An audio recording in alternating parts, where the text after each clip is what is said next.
couple questions here, but I wanted to say how much with the moving the patient from a long-term care facility to the home, obviously quality of life is number one, but are we saving money at the same time?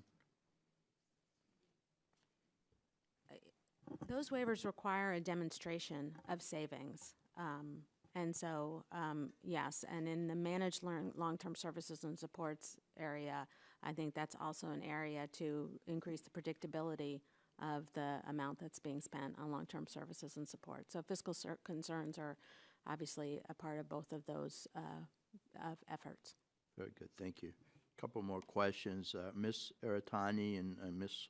Swartz, in your testimony, you talk a lot about non-state sources being used to fund Medicaid.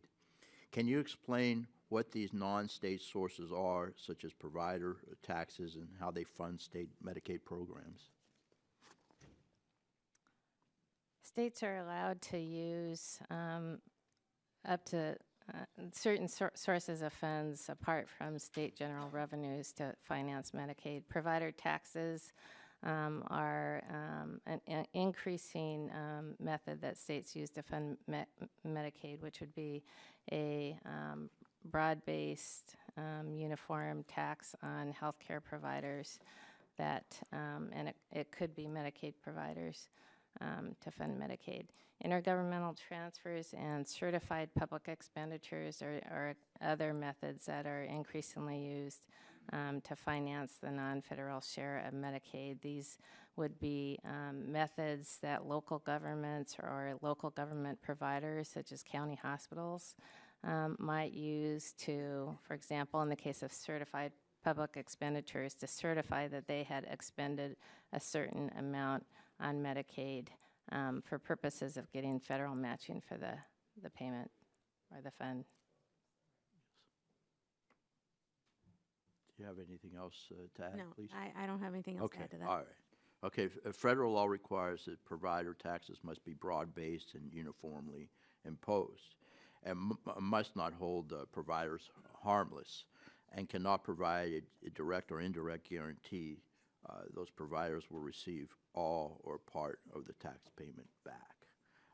How does the use of non-state funding sources such as provider taxes reconcile with federal law? It's permissible under federal law, and changes have been made over time to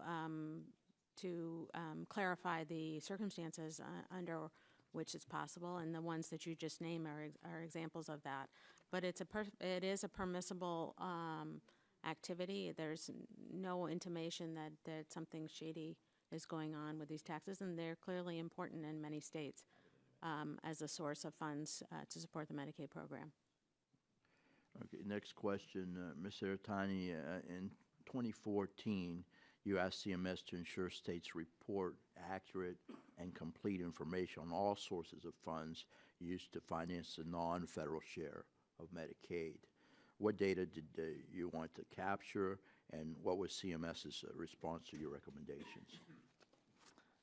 Yes, we suggested that CMS come up with a data strategy for obtaining complete and reliable information on sources of funds. Currently, CMS does not collect specific sources of funding. CMS agreed that they needed better data for oversight purposes, but disagreed with our suggestion that they needed this data at the provider level for, in particular, institutional providers. We felt like the data is needed at the institutional level so that a net payment to the provider could be understood. For example, if a hospital is getting $200 million from CMS in a supplemental payment, that CMS would also know that that provider was being asked to finance the non-federal share, $100 million or more, whatever the non-federal share of the payment would be. This is important not only for understanding the trends in financing and the net impact on the provider, and whether it'd be helpful to understand the extent the payments are actually going to improve access to the beneficiaries as opposed to cost shifting to the federal government or providing fiscal relief to the states. So one final question, if I may, Mr. Chairman? May I proceed? Okay, thank you. Ms. Saratani, Medicaid is listed by GAO as a high-risk program. Can you explain why this program is listed as high risk? Yes, there are multiple contributing reasons based on our body of work over the last years, and but Medicaid is a significant program in terms of size, in terms of the number of enrollees, now the largest health care program in the country.